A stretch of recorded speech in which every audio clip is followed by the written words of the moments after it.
नमस्कार, मी सुरेखा। आज मी घेऊन आली आहे आपल्यासाठी विषय चित्रकार। तर हा चित्रकार हा काय करतो की त्याला आवडेल असे रंग त्या चित्रामध्ये भरत असतो किंवा त्याच्या मनात जे काही चाललं आहे ते तो त्या कॅनव्हासवर उतरवतो। तर अशीच आपण काही उदाहरणं पाहूया। एकदा चित्रकलेचे शिक्षक शाळेतील मुलांना सांगतात की इकडच्या गटाने असं एक चित्र काढा की ज्यात जंगल आहे, प्राणी आहेत, जंगलाचं चित्र काढा।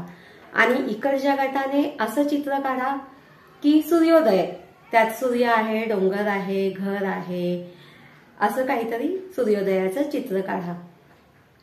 झालं। दुसऱ्या दिवशी चित्रकलेच्या तासाला गुरुजी येतात, मुलांना विचारतात दाखवा चित्र। मग इकडचा जो गट असतो त्या गटाकडे मुली सर पाहतात ते चित्र, त्यात एका मुलाचं चित्र वेगळं असतं। गुरुजींना आश्चर्य वाटतं। ते म्हणतात, अरे हे काय, तू तर सगळं पेजच काळं केलेलं आहे, याच्यात डोंगर कुठे आहे, सूर्य कुठे आहे, घर कुठे आहे, सूर्योदयाचं चित्र सांगितलं होतं ना मी।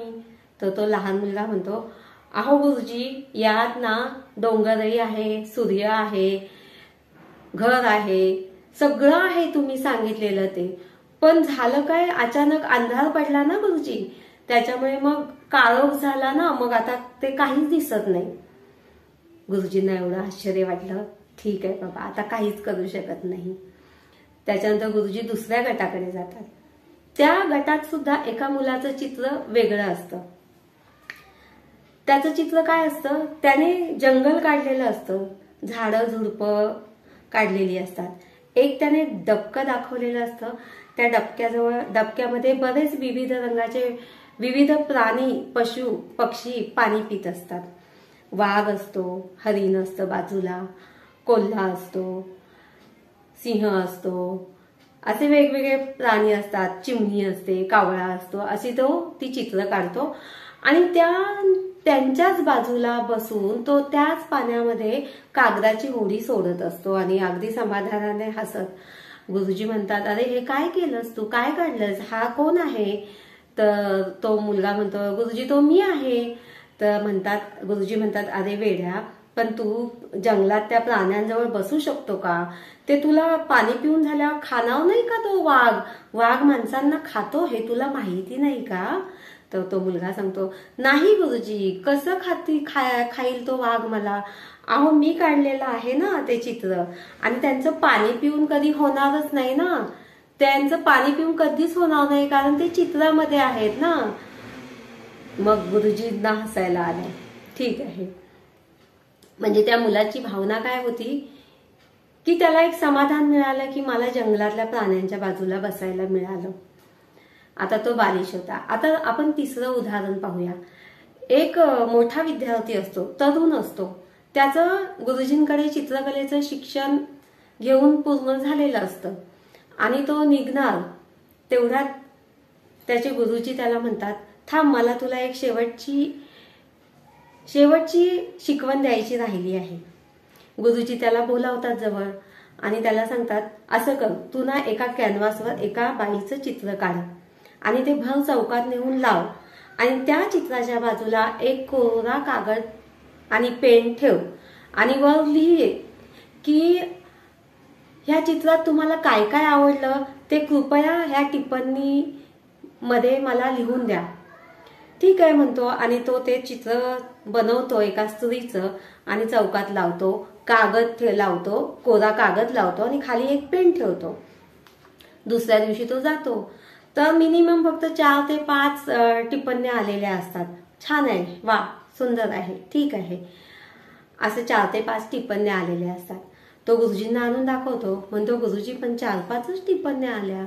गुरुजी म्हणतात, काही हरकत नाही, आता परत तू हेच चित्र तिथे जाऊन लाव आणि पुन्हा दुसरा कोरा कागद तिथे लाव, खाली पेन ठेव आणि वरती लिही की यात तुम्हाला काय काय नाही आवडलं ते कृपया मला सांगा, म्हणजे मला त्यात पुढे सुधारणा करता येईल। तो तसंच करतो। पुन्हा तो दुसऱ्या दिवशी जातो, पाहतो तर अक्षरशः त्या कॅनव्हासवर लिहायला जागा उरलेली नसते. लोकांनी अगदी कोपऱ्यात इथे लिही, तिथे लिही, इथे लिही असं त्यांनी ते लिहून लिहून कागद अगदी भरून टाकला होता. म्हणजे इतक्या निगेटिव्ह टिप्पण्या आल्या होत्या. तिचे डोळेच बारीक आहे, तिचं नाकच मोठं आहे, तिचं नाक छोटंच आहे, तिचे ओठ वाकडेच आहे, किंवा तिचे केस कुरळे असते तर अजून छान वाटलं असतं, तिचे केस मोठे असते तर अजून छान वाटलं असतं, त्या मुलीची हनुवटीच अशी आहे तशी आहे. एक त्याच्या मनात सुद्धा नव्हत्या इतक्या निगेटिव्ह कल्पना आल्या होत्या. तो निराश झाला. ते चित्र घेऊन तो गुरुजींकडे गेला. गुरुजींना निराशपणे म्हणाला, गुरुजी मला असं वाटतं मी फेल आहे, मला काही शिक्षा ही माझी पूर्ण झाली नाही, मला वाटतं की यापुढे मी चित्रकला सोडूनच द्यावी. इतकं त्याला ते नैराश्य आलं, कारण कागद पूर्ण भरलेलाच होता ना निगेटिव्ह गोष्टींनी. तर गुरुजी म्हणाले, अरे हेच तर मला तुला शिकवायचं आहे ना, की प्रशंसा जरी केली कोणी तरी हुरळून जाऊ नकोस, आणि जर कोणी चुका जरी काढल्या तरी निराश होऊ नको. तर ह्या तिन्ही गोष्टींमधून आपण काय शिकायचं आहे. आपण चित्र क्रमांक 1 कडे येऊया, की ज्या मुलाने त्या कॅनव्हासवर काळा रंग सगळा भरून टाकला होता. त्या मुलाला काय वाटलं, आता रात्र झाली, संपलं, आता आपल्याला काहीच दिसणार नाहीये. त्याने ते सगळं काढलेलं रंगीत चित्र काळ्या रंगाने भरून टाकलं. असंच आपल्याला जीवनात सुद्धा काय होतं, काही घटना नैराश्यासारख्या घडतात, निगेटिव्ह गोष्टी घडतात, संकट येतात, इच्छा पूर्ण होत नाही. त्यावेळेस आपलं मन हे नैराश्याने भरून जातं आणि पुन्हा आपण नव्याने उभारी घेतच नाही. नाही मला सक्सेस मिळणारच नाही, नाही मी हे करूच शकत नाही, नाही मला हे जमणारच नाही. अशा पद्धतीने आपण एका निगेटिव्ह झोन, निराशेमध्ये जाऊन सारे दरवाजे आपले आपण लावून टाकतो. तर हे आपण करायचं नाही. हे तो मुलगा बालिश होता, तो लहान आहे, पण त्याच्यातून आपण शिकू शकतो ना की अरे आता दुसरं चित्र काढू शकतो आपण. कारण भगवंताने रोज नवा सूर्योदय हा आपल्यासाठी दिला आहे आणि रोज नव्या त्या सूर्योदयाचा आपण नव्याने स्वागत केलं पाहिजे. कारण आपण त्यावेळेस गाढ झोपेतून जागे होतो, त्यावेळेस आपला हा नवा जन्म आहे. आपल्यासाठी नवीन जग असतं. प्रत्येक नवा दिवस हे नवीन जग आहे, नवीन माणसं, तीच माणसं, पण नव्याने त्यांना गुड मॉर्निंग करणं, नव्याने त्यांच्या संपर्कात जाणं, ही कला आपल्याला जमली पाहिजे. ही कला जमणं म्हणजेच रंग भरता आले पाहिजेत आणि हे आपल्याला जमलं पाहिजे. रोजचा सूर्योदय आपल्याला जमला पाहिजे. आता चित्र क्रमांक 2, या चित्रातून आपण काय शिकणार, की त्या मुलाने पशु पक्ष्यांच्या बाजूला जाऊन तो मुलगा बसला. याच्यातून आपल्या जीवनात आपण काय घ्यायचं, की आपल्या अवतीभोवती किंवा आपण सुद्धा प्रत्येक माणसामध्ये एक पशुवृत्ती दडलेली आहे. ती आपल्यातही आहे, माझ्यात आहे, तुमच्यात आहे, आसपासच्या माणसांमध्ये पशुवृत्ती दडलेली आहे. आपण म्हणतोच ना, अरे तो लबाड लांडगा आहे, तो कोल्ह्यासारखा धूर्त आहे, अरे तू काय गाढवासारखा मूर्ख आहेस का, अरे हा घोड्यासारखा चपळ आहे अगदी, तो तर बाबा नुसता वाघ आहे, नुसता वाघासारखा शूर आहे. असे अनेक, काय उंदरासारखा भित्रा आहे, गोगलगाय पोटात पाय, असे असंख्य उदाहरणं आपण देतोच की नाही. त्याचप्रमाणे ती का देतो, कारण ती पशुवृत्ती आपल्यात नक्कीच आहे. तर आपल्याला ती पशुवृत्ती ओळखता आली पाहिजे, आपल्यातली सुद्धा आणि इतरांमधली सुद्धा. आणि ती पशुवृत्ती जर आपण ओळखली तर आपल्याला त्यांच्यामध्ये वावरणं, जगणं सोपं जाईल. जर पशुवृत्ती ओळखली तर तो दोष नाहीये, ती वृत्ती आहे. ती वृत्ती ओळखून जर आपण त्यांच्यासोबत त्याप्रमाणे व्यवहार केला, त्याप्रमाणे त्यांच्याशी आपण चांगले वागलो, तर आपल्याला निश्चितच त्यांच्यासोबत चांगलं आयुष्य कंठित करता येईल. तर हे आपण त्याच्यातून घ्यायचं आहे. आता चित्र क्रमांक 3, त्या चित्रामध्ये काय होतं, की एवढं ते त्या कॅनव्हासवर लोकांनी निगेटिव्ह लिहिलं होतं.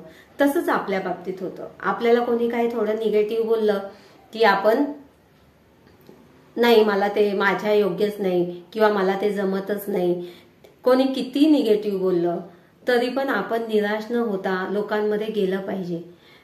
जसं त्या चित्रकाराने निराश होऊन, नाही मी चित्रकला सोडूनच देतो गुरुजी, असा जो त्याने विचार केला, निर्णय घेतला, तसंच आपण करतो. नाही बाबा मला जमतच नाही त्या बायकांमध्ये, तिथे गेला तर हा प्रॉब्लेम, इथे गेला तर तो प्रॉब्लेम, नातेवाईकांमध्ये गेला तर तो प्रॉब्लेम, तर आपण ते जाणंच टाळतो.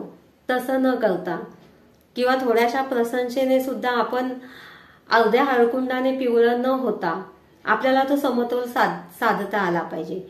रोज आपल्याला आपल्या जीवनामध्ये रंग भरता आला पाहिजे.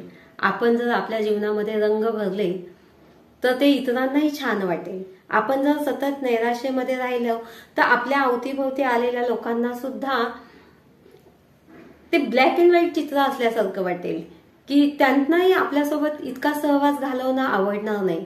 पण रंगीन जीवन असेल म्हणजे हसा, रोज नवा दिवस आहे त्याचं स्वागत करा, रोज नव्याने प्रत्येकाला गुड मॉर्निंग करा, रोज नव्याने फोन करा, रोज जेव्हा भेटतो तेव्हा अगं पहिल्यांदाच भेटलो आपण तितक्या उत्साहाने आनंदाने आपल्याला ते भेटता आलं पाहिजे. रोज एखादी गोष्ट खातो तर ती नव्याने खात आहोत, तीच कपडे आपण नव्याने घालतो आहोत. ही कला येणं म्हणजेच चित्रकार होणं. जीवन जगण्याची सुंदर कला जोपासणं म्हणजेच जीवनाचा चित्रकार आपण होऊ शकतो. म्हणतात ना, तूच आहे तुझ्या जीवनाचा शिल्पकार. अरे काल मला राग आला होता, कालचा दिवस संपला, आज मी फ्रेश आहे, आज मी आनंदी आहे. ती कालची घटना होती, ते काल होतं. मान्य आहे एखादी मोठी घटना असते त्यातून आपल्याला बाहेर निघता येत नाही, पण हळूहळू हळूहळू का होईना बाहेर पडा, लोकांमध्ये जा, त्यांच्यामध्ये मिक्स व्हा आणि एक विचार असा करा की मी 4 लोकांमध्ये जातो तेव्हा मी सुद्धा त्यांच्याकडून काहीतरी घेणार आहे. तर फक्त एकच स्वार्थ नाही ठेवायचा का मी त्यांच्याकडून काहीतरी घ्यायला चाललो आहे. माझं सुद्धा कर्तव्य आहे की मी 4 लोकांमध्ये जातो तर माझ्यामुळे त्या 4 लोकांना काहीतरी मिळालं पाहिजे. त्या 4 लोकांना माझ्यामुळे आनंद वाटला पाहिजे, माझ्या जाण्याने त्यांना उत्साह वाटला पाहिजे. हे मी त्यांना देण्यासाठी चाललो आहोत. आणि खरंच समाजात सुद्धा अशी काही लोक असतात की प्रत्येक जण आपली पर्सनल दुःख शेअर करत बसत नाही, पण अंतर्गत प्रत्येकाला काहीतरी टेन्शन असतं. असं नाही का मलाच आहे तुलाच आहे, असंख्य टेन्शन वेगवेगळे प्रकार असतात. तर आपल्या जाण्याने त्यांना उत्साह वाटणं, आपल्या हसण्याने त्यांना प्रसन्न वाटणं, हे एवढं तरी आपण देऊ शकतो ना. तर लोकांना देण्यासाठी बाहेर पडा, नुसतंच घरात स्वतःला बंद करून ठेवून घेऊ नका. आनंद द्या, आनंद वाटा, हसा, हसवा, जगा आणि इतरांनाही जगवा. धन्यवाद.